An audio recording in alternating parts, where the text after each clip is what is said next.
Seguimos com mais destaques e informações, porque pelo menos 67 integrantes da equipe de transição do presidente eleito Lula estão sendo ou já foram alvo de investigações na Justiça.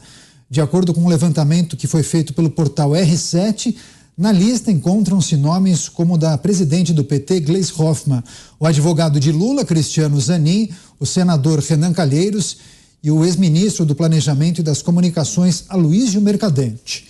Os motivos das apurações são diversos, incluindo suspeitas de corrupção, tráfico de influência, Caixa 2, improbidade administrativa, crime ambiental, extorsão, fraudes contratuais, entre outros. Ao todo, a equipe de Lula possui mais de 400 membros, número considerado excessivo até mesmo por membros do grupo, de acordo com informações do jornal O Globo. Um senador aliado, cujo nome não foi revelado, chegou a dizer que transição é lugar para quadros técnicos e não para políticos. Fernão Lara Mesquita, dois aspectos que eu gostaria que você tratasse. Fernão, o número de integrantes do grupo de transição e também essa questão que envolve 67 integrantes que já foram alvo de investigações ou estão sendo investigados. Olha, qualquer das duas coisas, se fosse do lado contrário, dava cana. Né? Isso mostra, enfim, o grau de surrealismo da situação do Brasil. Você ter essa quantidade de investigados, não passaram aí o número de condenados, mas entre esses um monte foi condenado, pagou pena de prisão e etc., a começar pelo próprio presidente. Quanto ao resto, né, é aquela coisa, quer dizer, chiavam porque o Bolsonaro ia gastar uma verbinha de não sei quanto.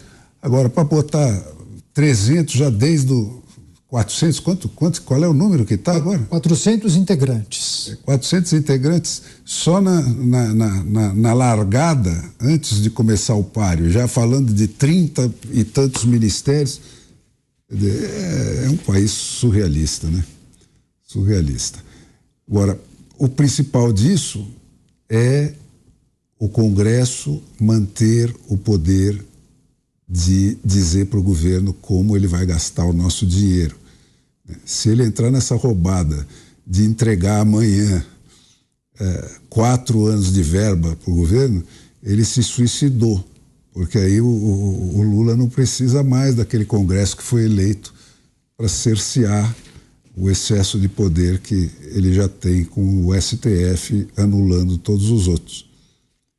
É isso aí. Coronel Gerson Gomes, também gostaríamos de escutá-lo. Que recado essa equipe de transição acaba passando para a população quando acaba abrigando pessoas, integrantes que são investigados?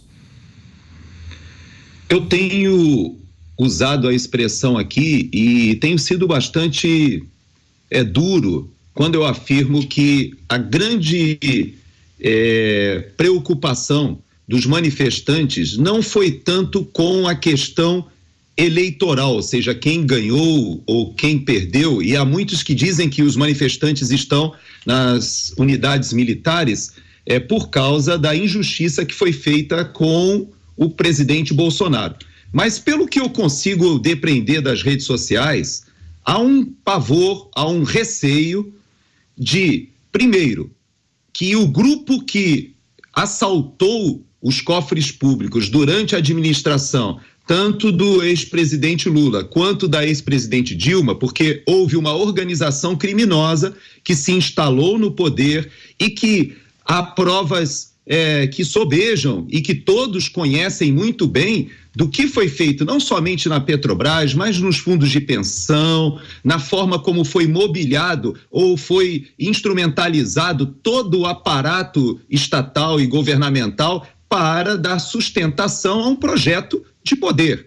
Isso foi, inclusive, falado por ministros do STF que, à época, julgaram esse caso, não somente julgaram o mensalão, mas como depois também, durante todo o processo da Lava Jato, eles foram alvos de inúmeros recursos do ex-presidente Lula e de sua equipe. Há vários desses integrantes que agora aparecem, que a população lembra muito bem dos seus codinomes, na lista que a própria empresa Odebrecht foi obrigada a criar um departamento especial que chamou de Departamento de Operações Estruturadas, que era um departamento que contava com um suporte de software específico somente para viabilizar o pagamento de propina. Então, a população lembra e sabe muito bem que, dependendo do nível hierárquico do diretor, do gerente da Odebrecht, ele podia ter liberdade de ter uma conta contábil para liberar a propina para aquele ator político,